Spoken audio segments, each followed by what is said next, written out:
Hello and welcome to yet another edition of the Full Force News Burst, brought to you by GeneralsJoes Reborn.com, with me as your host, Chris Ninja Training, with my knees, McLeod, aka Diagnostic 80. Joining me today to talk about the news that Henry Golding has begun his training for his role in the upcoming G.I. Joe Snake Eyes movie is Justin, no pain, no gain, but probably a number of sprains, Bell. So without further ado, let's get stuck into this news burst. All training-based puns, of course. Oh, of course. Earlier today, Henry Golding posted 2 new images on his Instagram page with an accompanying snake emoji, not in a sexual way. The images show Golding clearly in training for his role in the upcoming G.I. Joe Snake Eyes movie, including what appears to be sword training as well, obviously. With filming to begin in October, it's good to see that the lead actor is getting ready in the best way possible by working on his martial arts and sword skills.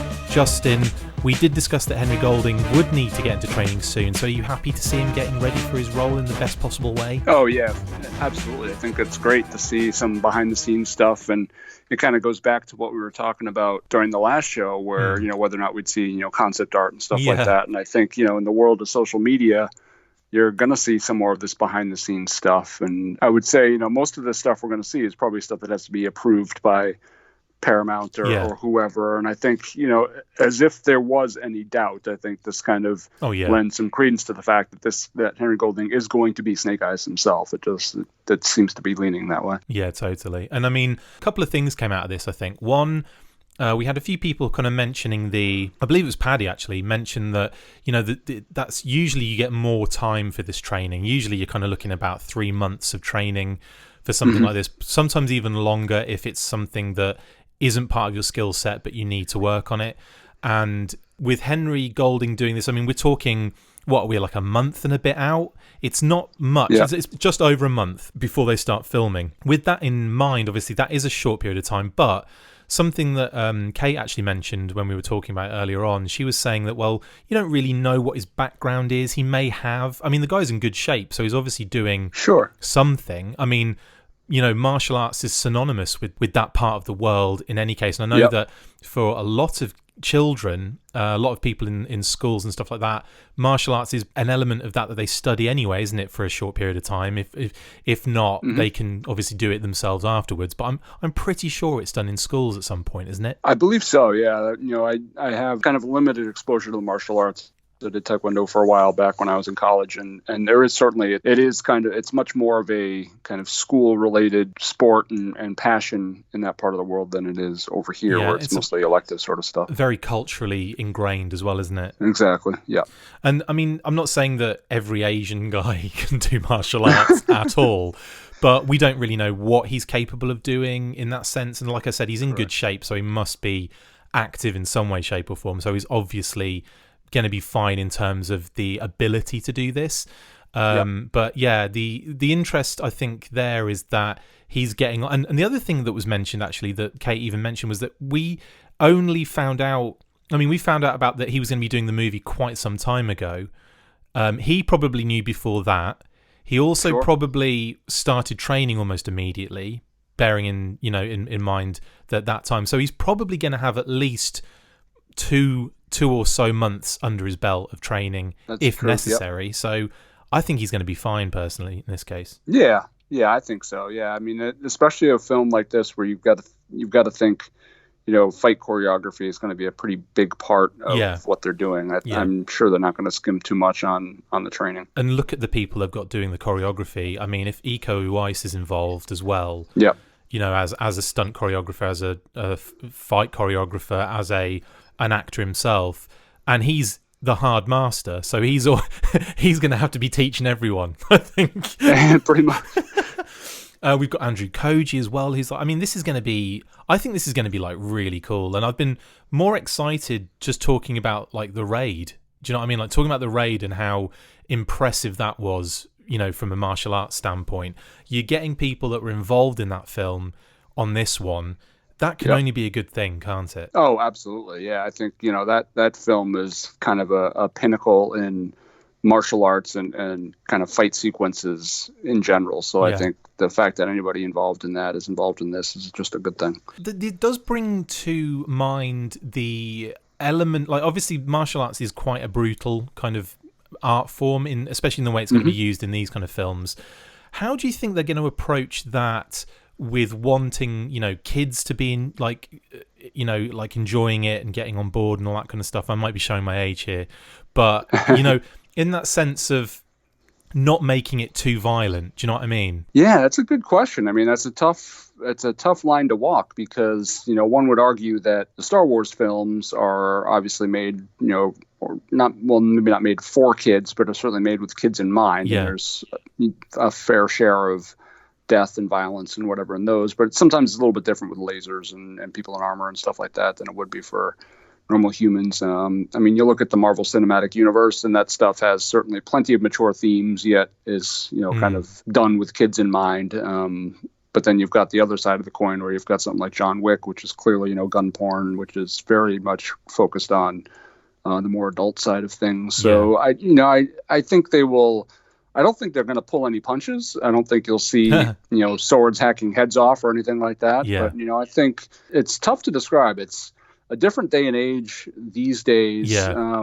But I mean, kind of in both ways, where parents are a little bit more protective of their kids, but kids are exposed, the kind of legal and regulatory stuff surrounding children's programming that was going on back in the 80s does not really exist in the same way now, to my knowledge. So kids aren't, back then when you were watching He-Man or whatever, he was always picking people up and throwing them. He was never punching them or, kicking them or he only ever punched the like screen in the intro, didn't he? Do you remember? He was always punching he was always punching the viewer. It's like you're watching it and he runs up to you and just smacks you in the face. Thanks, He-Man. They had these crazy rules, with that era and the era before where, they couldn't actually punch in the face with a closed fist on children's programs and different ththings like that. So obviously that's been kind of dialed back a little bit. So there's a little bit less sensitivity to that sort of stuff, but at the same time, there's a very hyper-aware culture around violence being exposed to children these days too. So it's a little bit of both. I mean, I'm assuming it's going to be a PG-13 movie. Yeah, I would expect the same sort of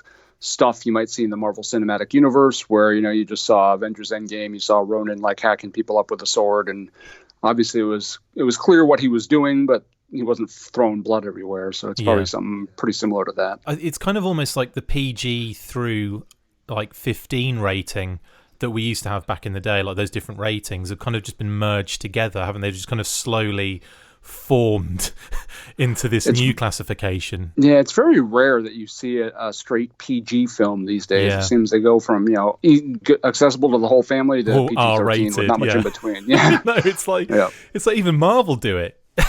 It's like you've got the Avengers and then you've got Deadpool. So it's like it's like, wow. I mean, how much further away can you get in between two properties? Exactly. But it's just interesting. Obviously, I don't expect an R-rated Snake Eyes movie, but I was interested in how they could do a lot of these things that I want. I want to see like real original fight scenes and really, like that one in the raid that goes on for like 10 minutes. Like that fight. There's like 3 of them involved, and it's like the two main characters. Like it's Eco and then that other guy that the kind of I don't know his name. He's quite scrawny. He's got like long straggly hair. He was in Force Awakens as well. And I just remembered that fight going on for so long and just thinking totally does. But you're not kind of thinking, oh God, get on with it. It's like there is like a new move every few seconds in that fight scene, and it's mind blowing. So it's really amazing kind of what goes into fight choreography like that. I mean, it truly is an art form if you can do it right. Yeah. Where you can make, because I'll be honest with you. I mean, I know everybody loves the John Wick movies. The John Wick movies kind of bore me to tears a little bit. It's the same sequence over and over again. He's getting in close, bending their elbow, shooting them from a foot away, then stealing a knife and stabbing them in the head, and then like the same thing over and over again for 2 or 3 hours. Yeah. And it's entertaining, but it's not. People kind of laud John Wick as being this revolutionary action film, but it's I don't really. It doesn't appeal to me in that way. I'd much rather see something like The Raid, which they really do some kind of choreography. Or that was something that I really liked about the Netflix Daredevil series, is they always found a way to do one of those, one take sort of follow him through the hallways of the prison, really elaborate, ornate fight sequence that is really complicated and really, really a challenge. Yeah, very, very Ip Man, wasn't it? Or what was that one where there was one Old Boy, I think it is, where there's a fight scene in a hallway, but they view it from a cutaway of the building. So you see it from the side, and it was very unique, that fight. And he's fighting like 30 guys as well. It's nuts. Yeah. But yeah, I know what you're saying. Yeah, totally. And I don't know if it's quite that same sort of thing, but I remember a film called The Protector, it's an old Jackie Chan movie back in the 80s. And it didn't, I don't recall that it had one of those kinds of fight scenes, but there was a sequence where he was like on an upper balcony and then ended up on some boxes and then down a level and then just kind of, the camera stayed relatively static just as he moved from left to right and up and down and just, kicking all these guys' and stuff. And I mean, that stuff is it's not easy to do. And it's funny because a lot of people kind of write off action movies as, whatever, their lowbrow entertainment. But in reality, a lot of those sequences are very complicated and very artistic and take a lot of choreography. Have you ever seen the Tony Jaa movie? I forget what it's called now. But he goes up a flight, like a circular flight of stairs. It's like a big kind of tubular building, right? And the stairway goes all the way around the outside. And there's this little kind of ice cream cart on the floor in the middle of the place. And they shot the fight as he's going, and they follow him like around the room, going up the stairs. Follow him all the way up the stairs as he's fighting, knocking people off. And he punches one guy after he's about 2 or 3 stories up. He knocks one guy off the edge and he falls all the way and smashes into that tiny cart, which is his only. It must have been like his only area to hit, like as a stuntman, and it is unreal. And it's That's all awesome. Filmed in one go. I'll put it on the video as I'm talking about it. Oh yeah, you should. But I want to see that. I mean, Tony Jaa. There's another one. I remember Ong Bak when that came out. And there's the sequence where he's being chased by a bunch of guys, and he's doing like he does this jump where he jumps forward, he puts his fists and his feet together, and he kind of like sticks them out. So he's like, if you were standing up, you'd be touching your toes with your hands, basically. Yeah. He does that jumping forward through this. These 2 guys are walking. It's like a circular strip of barbed wire that they've got on a stick, and they're both carrying it because it's obviously heavy. And he jumps like through that. It's honestly, it is unreal. He does a cartwheel between 2 panes of glass that are about the same width as him. It's unbelievable. So yeah, that's the I'm watching all these movies now, just kind of thinking, oh, I hope they do this in Snake Eyes.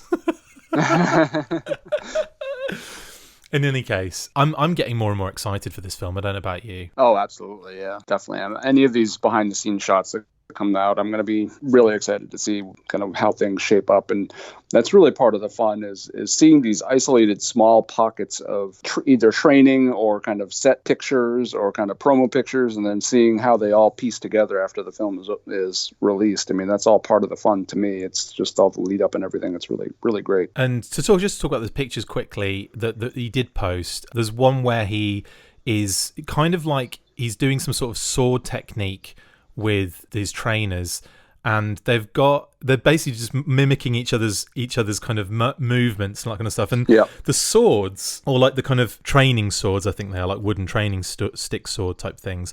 When I first looked at it, I thought the Arashikage symbol was just above his hand. I thought that was on there, but it turns out I think that's just the handle design because it's got like 2 little. Can you see the like almost like the red marks on that thing? Oh yeah. I know what you're talking about. When I first saw that, I was like, oh.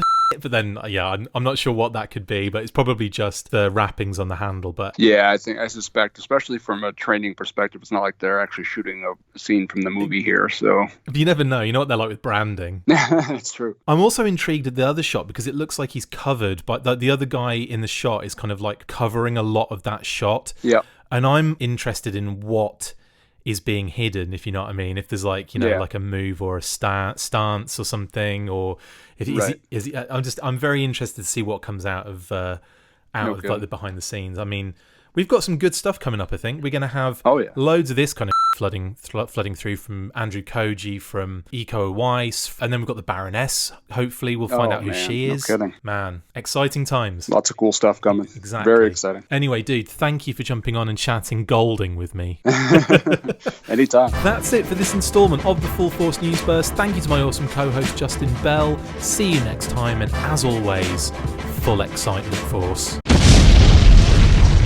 Make sure you get involved with the discussion by liking, sharing and commenting on these videos, and as always you can keep up with the show after listening by following on Twitter @The Full Force, liking the Facebook page facebook.com/The Full Force, and if you would like to contact the show you can message us on either of those platforms with feedback or questions. We have also started a Patreon page, so if you want to see your name up in lights on these videos or enjoy exclusive bonus content, then check out patreon.com/The Full Force Podcast, or click the link on any of the posts this podcast appears in. Full Force.